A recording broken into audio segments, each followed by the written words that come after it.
All right. Hey, everybody. This is our May episode, our May 2026 episode for Spinalpedia Life After Paralysis. Today, we are interviewing Arthur Aston, right? Is that how I pronounce your name? Yes. Awesome. And now this is be a good interview for all the people that listen to us that have spina bifida, because Arthur has spina bifida, and he's going to offer a perspective on living with that and his foundation that he started and all the things. Because I love your energy and I love the adaptive baseball you're up to and trying to bring awareness. So let's start from the beginning, okay? I kind of think I know where you're from, but I don't want to get it wrong. So why don't you let everybody know where you're from and kind of how old you are and how it started, your disability journey back when you were a kid. Yes. So I am Arthur Aston. I'm very happy to be joining you for this conversation Yeah. today. I am currently 44 years old. Okay. I will be 45 in November of this year, 2026. Cool. And I was born with spina bifida. So Yeah. yeah, it's been a fun life, an interesting life. Why And don't you explain spina bifida for people that may not know about it exactly? yes. Yeah. So spina bifida, it starts where the neural tube, which turns into your spinal cord, doesn't properly form Okay. in utero. So when I was born, I actually had a hole in my back, Oh, and you could see my spinal cord.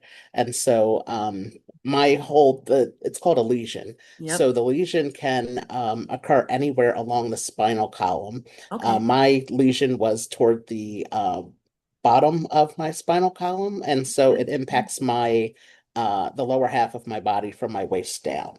Okay. So for me, that means I can walk for short distances. I wear leg braces and crutches, Hmm. primarily use a wheelchair just because it is much safer for Yeah. me and more comfortable for me Yeah. for sitting, for long days. Yeah. Yesterday I was doing a seminar and it was like 3 hours long. So sitting in my wheelchair is much more comfortable than sitting in like a folding chair, for Yeah. example.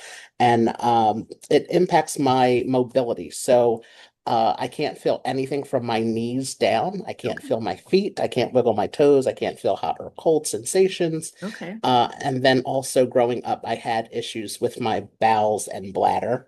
Oh, And so, yeah, so I was wearing diapers and turned into, Depends, adult yeah. diapers Yeah. until I was 14 years old. Oh, okay. And then because I was constantly, my bladder was constantly leaking. Oh, no. Um, yeah, so I had three surgeries on my bladder. Yeah. Uh, and then the third surgery finally worked because they detached my urethra from my bladder. Oh, And really? They do yes, that, huh? Wow. yes, yeah. So it's called an appendicovesicostomy. And Okay. so they used my appendix to make a new bladder, a new urethra. So now I Oh. catheterize through my belly button. Yeah, I have the same surgery. Yeah, They call them a Mitrofanoff the surgery sometimes too. yes, That's yes, great. So no, it works super good. I'm glad you got that as well. It's so cool. So yeah. finally in your teenage years, they figured it out. Oh Yes, yes. man. After two, Mhm. they called them less invasive surgeries. Yep. And then the appendicovesicostomy was considered at that time to be the most invasive, the most severe surgery. So they wanted to put it off, to be last in case, to see if the other Yeah. two procedures had worked, but they didn't. That's So okay. then, yeah, Wow. I was gonna say sometimes they use the lower intestine instead of the appendix. I've heard yes, that happened for my case, but that's great. yeah. So when you were a teenager, what was it like having, your disability, in those particular years? Because that's always they say the hardest. I was injured at 14, so I think it's hard. Yes. So for me, living with my disability my whole life, by the time I reached my teenage years, I had a set group of friends that I Oh, had went to good. school with. I lived in a very small town in New Jersey, Oh, you and did? Okay. yeah, so we had like 120 students in our elementary school. Oh my And gosh. so, and all these years later, like I said, I'll be 45 this year. We're still, really close and I still Oh, see them, wow. often. But the Great. teenage years were, uh, like you said, yeah, they can be rough Well, it's for finding your anybody. identity, right? And you're trying to Yes, find your identity with having yes. a disability and like where you fit in the world. It's always weird. Yes. Yeah, so it helped that I went into middle school with a set group of friends who were able, Hmm. to introduce me to their friends and and again, the group of people I met in middle school, I'm still very close with them.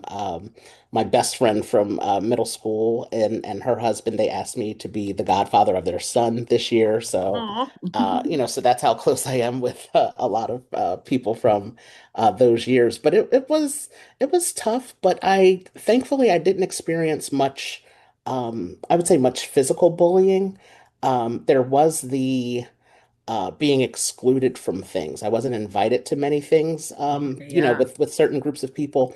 And I truly believe, looking back on it now, I can relate that to people not being familiar with spina Hmm. bifida. Hmm. And for example, like I swim. So if somebody were to have like, an after, an end of school a pool party, I Hmm. wouldn't be invited to that because they thought that maybe I didn't swim. Right. But, as we got older, it's like, oh, you swim? I didn't know that. I have a pool in my yard. So, we got through Hmm. it, but it was just I guess the lack of knowledge and the lack of communicating, Yeah. what I am able to do and what I like to do, Yep. is, contributed to that. So so I had a great, great childhood, great middle school years, high school years for How'd you sure. find their confidence as an individual and a young adult? Because I think a lot of people struggle with that when they have a disability, whether or not they're bullied or not, just finding your place in the world. How did you find your place so securely? Was it your upbringing? It was. It had a Okay. lot to do with my upbringing. My Okay. parents, my parents were very clear that, I have a disability. There are some things that will be challenging for me. Everything won't be easy. Yep. But they were also, very sure to let me know that, yes, find your place, find your friends, find your, they say find your tribe of people. And and also once I found the group of friends, Yeah. again, they were really helpful in introducing me to other people and having me around their family and their other groups of friends to really just make sure that I was a part of things. And that's really it was really important back at that time and even now, having friends, as I said, who have their own children and they still include me in their child's birthday parties. And I have a group of friends that I live in New Jersey, so we go to the Jersey Shore Fun. every summer. Yeah, they go Mhm. on a family vacation for a week and I go and hang out with them for a day or two. Cool. Because it's because their children ask if I can come. Aw. So yeah, so They love so the you. children, yeah, yeah. So it's really great to again to be a part of my friends' families and their Yeah. groups of friends. Yeah. That's so cool. So when you said you were a swimmer, were you involved in adaptive swimming or were you doing this like mainstream swimming with other kids that had no disabilities? No, so my parents they moved into a rancher, a one floor home, Hmm. about 2 years or so before I was born. Okay. And so, of course, not knowing that they would have a son in the future that has a disability, Hmm. and the yard had a 9 foot deep pool. And my Wow. parents, yeah, my parents loved to entertain, so we always had cookouts just about Fun. every weekend it seemed at our house. And so my dad, he taught me how to swim, and he said that I wouldn't be the only person not in the pool, and I live at the house, so he said that was not happening, and taught me how to swim. So I still enjoy it to this day, looking forward to more summer days coming up soon, and So you never were maybe. involved in any adaptive sport teams. That's kind of what I was trying to get at. Yeah, no, I Okay. never was. How come not? I So many people get involved in sports when they're in wheelchairs, like wheelchair basketball. Were they trying to force it on you as a kid ever? No, growing up in the 80s, I don't know if, Hmm. now with the internet and, Hmm.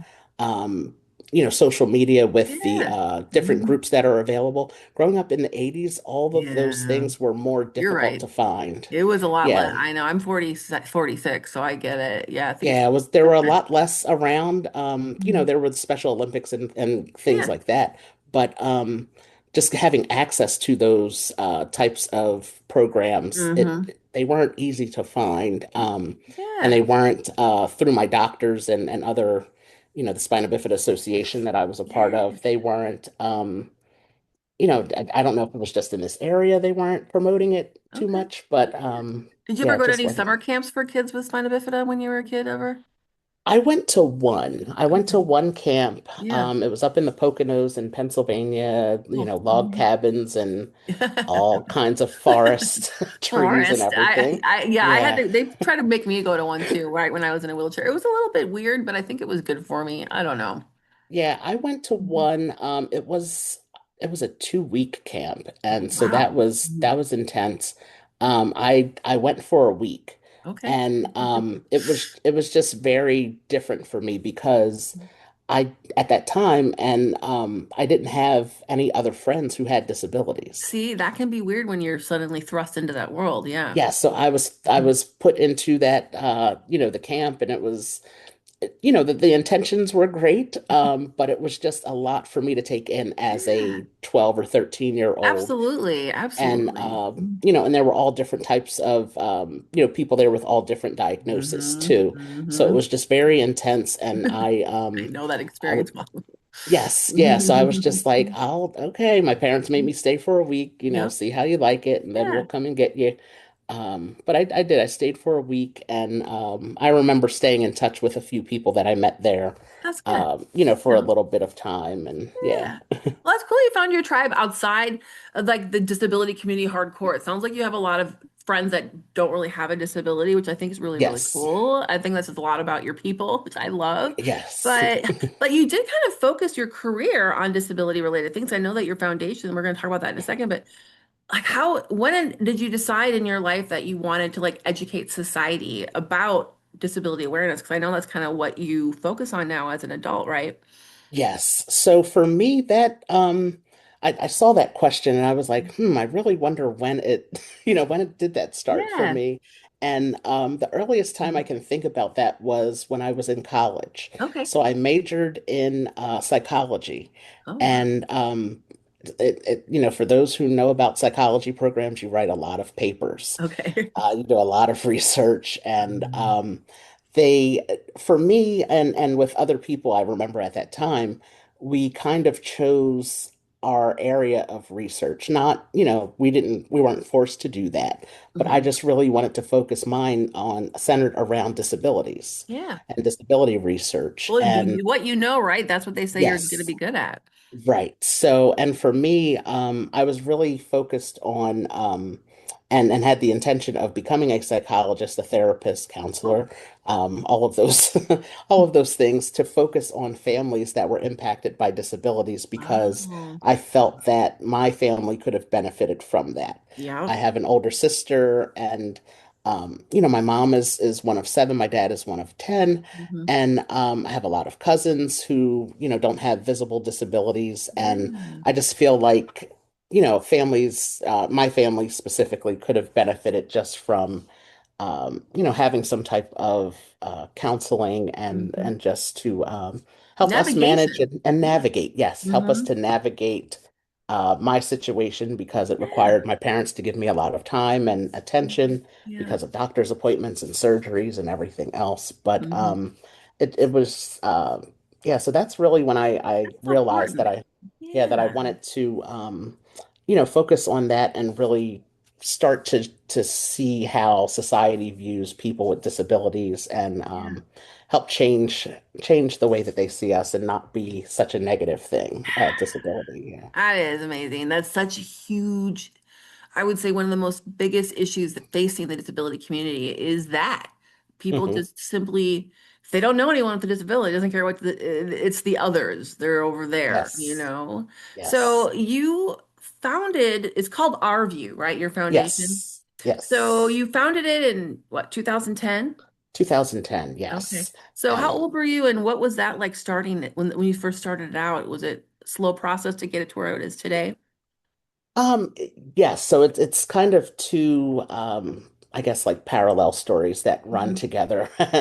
And so with our view, I started that in 2010. I was just about to be 30 years old, I believe. Yeah. And it happened because of two different situations, two different experiences that I had in 2009. Hmm. One of them is I was traveling with a friend who I had known since middle school on New Jersey Transit. So it's a train system that runs through different parts of New Jersey up to New York City. Okay. And so we were on the train going to see a Bruce Springsteen concert That's at Giant cool. Stadium, which is where the New York Giants and the New York Jets play football. That's cool. And Mhm. my friend, it was her first time with me on the train. So I Okay. had been on the train many times before, and um, for those of you who may be familiar, they have to get a bridge plate that, covers the gap between the platform and the train. Oh, okay. Yeah, the bridge plate is locked on the platform, so the conductor has to get off the train, unlock the bridge plate, put Um, it, lock it back up before the train takes oh, off. okay. Yeah, so, and then my friend, she started stressing out a little bit. Oh my gosh, what if they forget you when we get to our stop? How do we make sure they know that they don't forget you? And so, with us having conversations about that on the way back home, Yeah. she came up with the idea of, you need to create something, a program of some kind where you can educate people in schools and in different businesses Mm, that have customers who have disabilities and help them streamline, for example, this bridge plate situation with New Jersey Transit. yeah. Is there a place where they can keep the bridge plate on the train? Yeah.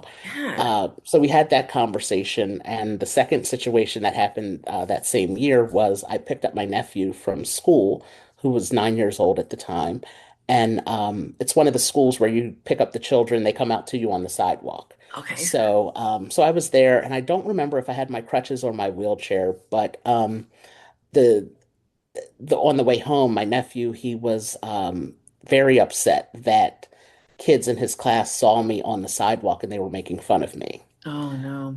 And Mhm. so he was upset and he was ready to go back to school the next day. And oh, I'm gonna punch him and I'm gonna do this. And I said, no, I said, you have to go back and tell them about me. Mm, You know, I have spina bifida. You know what it is. You know why I use my crutches, my wheelchair. mhm. Go educate them. Tell them about me, who I am. Yeah. A few weeks later, I remember he called and he said, "Oh, remember Johnny I told you was making fun of you? He wants to meet you." Because I, Really? t I told him that I told him that we take trips to New York and go see, we went to the dog show and we went to see WWE wrestling. And, Nice. he's so interested. He wants to meet you now. So Okay. with those two situations, I came up with the name of Our View, which is OURVIEW, as a way to educate, raise awareness, and change the tone of conversation about disabilities. It's wonderful. Yeah. Yeah, so the same friend I was with was an English teacher at the time, so she had me come in to talk to her students. She first had me write a story about my day Oh, because they were learning about point of view in her English class. So I cool. wrote a first person point of view story of my day. So I talked about my braces, my wheelchair, and then a few weeks later, I went in to her class. She had 5 or 6 classes that year, and I went in and talked to them. And as I'm telling my story, you see the kids, reaching across the aisle. That's the guy we read the story about a couple weeks ago. That's him. It has to be him. Oh. So in every Mhm. class, somebody asked the question, "Did you write us a story that we read a few weeks ago?" And I said, "Yeah, that was me." "I knew it was you. Oh my gosh, that's so cool." And, "That's so cool that you had him come here." And then we Ah, explained how we known each other for so long. that's great. Yeah, so that's how our view started. And then, Yeah. again, the parallel story with that is Build Jake's Place. So that's another organization Yeah. that I am associated with. And uh, with that organization, we were primarily focused on inclusive play. Okay. And so, a great organization, great family that I have worked with as executive director of that organization since 2013. Yeah. And Wow, you've been their direct executive director for that long? 13 yes, years. That's 13 yeah, years. Holy moly. yeah, yeah. So Mhm. it's been great. We fundraised to build two inclusive playgrounds here in New Jersey, That's so cool. each Mhm. costing $650,000. Well, how come they cost so Uh, much? Do you know why? Is that because of the because of the land? surfacing. The Okay. surfacing is a lot of money, and then also, the different custom pieces that you have Yeah. on the playgrounds. And for our first playground, and well, both playgrounds actually, we were very intentional that we built double wide ramps so Ooh. that two child-sized wheelchairs can go side by side on the ramp. That's so cool. Because, yeah, Mhm. because we thought about it and we said, well, when kids are running, they run next to each other. I do. So why shouldn't two wheelchairs be able to roll next to each other? Oh, But that kind of thing adds more cost to the to the playground because there's more space needed, so you need more steel for for the ramping. are you, how do you guys decide on locations for your playgrounds?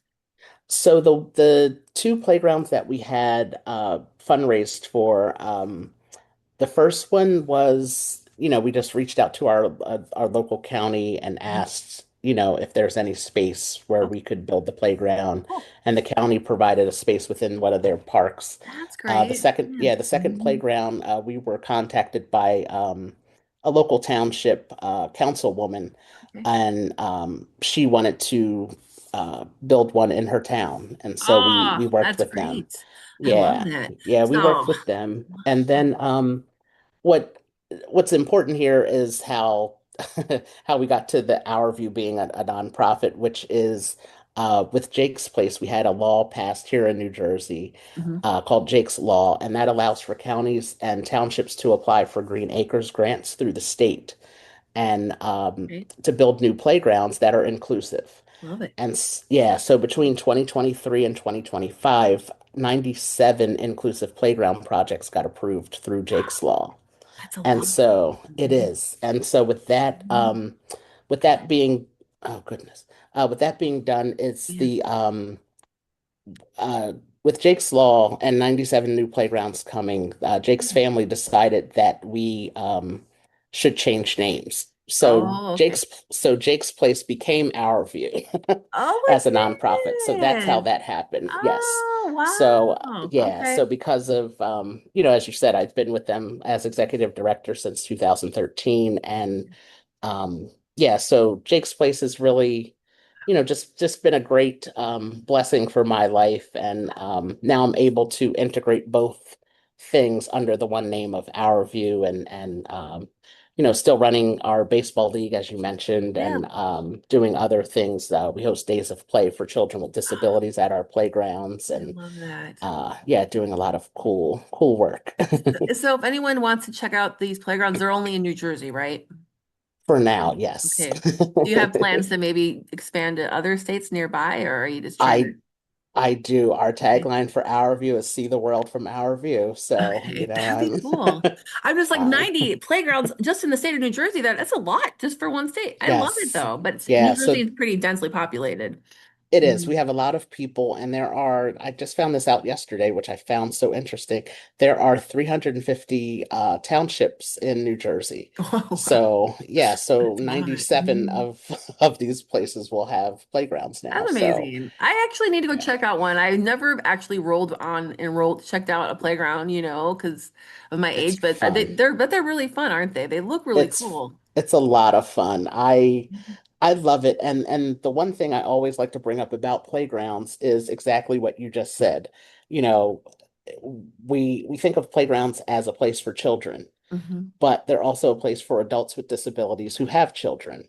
Oh, You know, yes, whether you're they right. are, yeah, whether they're their Mhm. biological children or children in their Yeah. life. I don't have any biological children, but I have a lot of children in my life Yeah. who, Mhm. they go out to playgrounds and they want to know, can Uncle Art come to the playground with us? And, Totally. their mom and dad have to say, yeah, we have to go to Jake's place so he can use the playground with us, but like, sure, so it's really a great experience to be on the playground, as a wheelchair user, which is an experience we don't always get to have because of the inaccessibility of, your usual typical playgrounds. Oh, no. Yeah.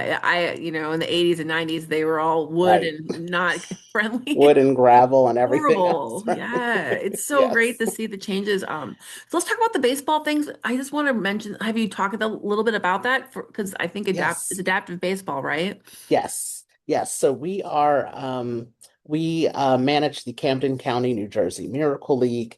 And so Okay. the Miracle League is a national organization. There are over 300 Miracle Leagues around the country and around the world. Okay. They opened a league in Australia, uh, I think maybe a year or two ago. Cool. And so our league is one of the 300, over 350 leagues.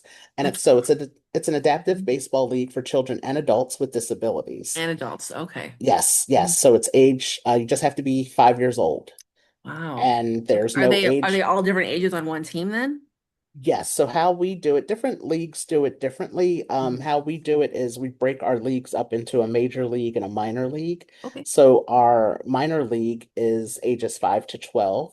And then, wait, I said that right. Yes. Five to 12. And then our Okay. major league is ages 13 and older, including the Nice. adult Okay. players. Okay. Yeah, so Cool. we currently this Mhm. season we're playing every Saturday. We have an 8 week season for the spring, and so we Mhm. finish the end of May. But we have 75 registered players this season, Wow. and we've seen numbers as high as 105 for like 2 seasons, and then we also have a fall season that starts the Saturday after Labor Day that plays for 6 weeks. That's And great. Yeah. yeah, so it's an adaptive league and it's also an inclusive league Okay. because every player is matched with a volunteer. So Oh, we have high school students, we have companies that come out every week to volunteer to wow. help the player as much as or as little as they need. Some of our adult players can, they hit a home run every time they're up to bat. Uh, Nice. yeah, Mhm. and then we have some players who are paraplegic or quadriplegic Yeah. who, may need help batting the ball or Right, I was gonna pushing a ask, what if you can't swing wheelchair. a bat very well? What do you do Yeah. then? Yeah, so that's where the buddy comes in. The volunteer Oh, comes in to help. that's nice. Yeah, we also have Mhm. the baseball tees available, so some players are able to hit off of a tee. Yep, yep. So we make the accommodations for our blind players. We have what's called a beeper ball. So Fun. it's a ball that Mhm. beeps, and then we What? help them Yeah. figure out their Mhm. swing and all of that. So it's a great thing. We've been running that league since the spring of 2014. So we're 12 years in with that. Wow. I should I Yes. when we share this podcast, I'd like to share some videos maybe along with Yes. it of people seeing that in action. That sounds fun to watch. Yes. Yeah, it's a great time. It's fun. I enjoy it every week and we're always upset if it rains, which it might rain this weekend, so we might not get to play.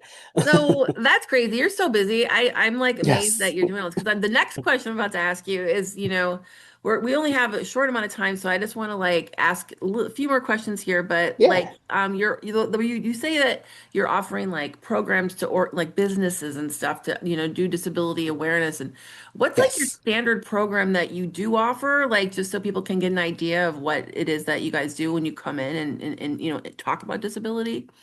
Yes. So we do a few things. One of the things that we do is we talk to like the human resources department, Hmm. the hiring managers, for example. One example I'll use is we worked with a local grocery store for quite a few years, and we helped them with a couple of things, making sure their aisles are wide enough Okay. and not overcrowded with the displays. They have to put out certain displays for different Yeah. products that are available, and Hmm. that's just product placement and things like that. But just to make sure that their aisles are not overcrowded and can be easily accessible, Yep. making sure that information booths, information counters are easily visible and people know where to go to ask if they need assistance. Nice. Yeah. For someone who might be paralyzed or have mobility issues. Hmm. And then Hmm. also with going back to the HR departments, Hmm. um, one of the things on a standard on a lot of applications is the person, it might say you're required to stand for the entire Oh, shift. yep. Hmm. And so for someone who is unable to stand, they might see that and say, oh, I can't apply for this job, not realizing that a reasonable accommodation can be made so that they can sit in their wheelchair or sit on a stool to be a cashier, for example, at a Yeah. grocery Yeah. store. I've seen So that at helping, Target. I've seen them. right. Target will do that for people. Hmm. Yes, yeah. So helping them as HR managers realize this their language that they use that excludes people, and they don't realize it. It's just that's the Yep. standard thing they put on all their applications. Yep. But Yep. it's not always true or required to lift 50 pounds. Yeah. So if I see that and I say, well, Yep. I'm not able to do that, Yep. so I Yep. won't apply for this job. But again, a reasonable accommodation can be made where somebody can help you with that Yeah. 50 pounds. So just making people aware of things and again, the language that they use, how important it is to use the appropriate language so you don't unintentionally exclude people from, from applying for the job. So what's it been like, running your foundation over the years, and what should people know if they want to start their own foundation? I have had the time of my life doing this. It's great work. Again, it's something I'm very passionate about because of the way that my life is impacted by disability. And the greatest thing I can say is to make sure you have a good team of people. Okay, To make sure you have a good team of people with you, around you, cool. um, people who are not afraid to tell you no. Yep. I have a lot of great ideas, but sometimes I have a lot of wild ideas. Do you have like an organized team that helps you on a regular basis then? Yes, yes. So we have a board of 10 people, Okay. and so I'm executive director. So I come up with ideas, Yep. and Mhm. sometimes they are way out of the box, and Mhm. I have a board around me that are Mhm. like, great idea, Arthur, but that's a bit too much. You have to reel it in. Like, let's start here and work our way up to that. Not Big let's ideas not start. are great. I think big ideas are good They though, are. because yeah, they can whittle them down if you need to, right? Yes, yes. So that's where it comes in because you don't Mhm. want to surround yourself with people who always tell you yes, Yep. and then you're not successful with things. So that I think that's my biggest piece of advice I would give is to make sure you surround yourself with the right people who will support you. Yes, they believe in what you're doing and your mission and everything, but then they're also not afraid to challenge you on some things that you might bring up and just to take your time with things because nothing comes fast. It's a lot of work. But once you get into the groove of everything, again, I've been doing the executive director duty since 2013, so I Yeah. have a lot of experience at this point, but still always learning and being open to learn is also another piece of great advice because nobody knows everything. You can always Yep. learn from other people, so I think that's a good thing to keep in mind as well. Do you have any goals in the next 5 years for your all the foundations that you're running? Like you said, you might maybe expand out of New Jersey for playgrounds. And is there anything else Yes. you're thinking about? Yes, yes, expanding beyond New Jersey for the inclusive playgrounds is a really big thing. We have people in other states that are already reaching out. They've heard about Jake's Law, and it's, well, That's how can we right. get that something like that here where I live? Yeah. Um, and just expanding. We do the workplace presentations and the school presentations, but the story I mentioned about the train system. So Mm, getting into the world of travel, there's yeah. a lot of news stories out now and in recent years of mobility devices being damaged by airlines. Hmm. So like, how can we really have a real conversation about how do we fix that type of thing? Yeah. The I love problem. concerts. I love Mhm. concerts. So going into event spaces, Yeah. and talking about accessible seating. Yeah. For example, going to a concert, they have accessible seating, but it's in the back of the orchestra section. Yeah. So when there's a concert, people are standing up, I can't see. That's a huge So, problem. Or yeah, maybe other people are in the accessibility section and they don't even really need, I and mean, maybe and I'm they wrong, don't but need it. yeah, I think sometimes there's abuse happening as well, which is hard to Yeah, see. so Mhm. just figuring out those kinds of Mhm. things, That's awesome. and just making real changes in those spaces and so many other so many other ideas. I love But it. I'm so glad we got to talk because me too. baseball, playgrounds, helping bring disability awareness to businesses. You got your hands in a lot of pots, sir, and I love it. I think Yes, it's great. yes. So if someone wants to get in contact you about any of the above that we've discussed, how can they get in touch with you? Yes, so our website is www.our-view.com. Okay. So that's our-view.com. Uh, And the biggest platform that we're on is social media is Facebook. Okay. You can find us at Our View. And then Instagram is Our View for Life 25. So it's Nice. Our View, the number four, Okay. LIFE, and then the number 25. So, Okay. Yeah, just yeah, reach that's, out to you and I'm sure you'll yes, point them in the right direction and help them as much as you can. This has been really yes, great. I kind of, yes, when I found you online, I was like, this guy's up to so much. So it's really just really cool to like see and talk to you in person. And I yes, you love it. I too. think you've done, your life has been amazing so far. So just Thank you. congratulations. Thank you so much. Yes, this Yeah, was great, and I'm glad we were able to make this happen. totally. Well, thank you again. Have a good summer. Good luck with the baseball. Okay. Thank you. Yeah, and I will be following you online and hopefully we'll talk again soon, okay? Yes, All absolutely. And you right. take care. All right. Thank you, Arthur. Talk to you You're later. welcome. Yeah, Bye bye. bye.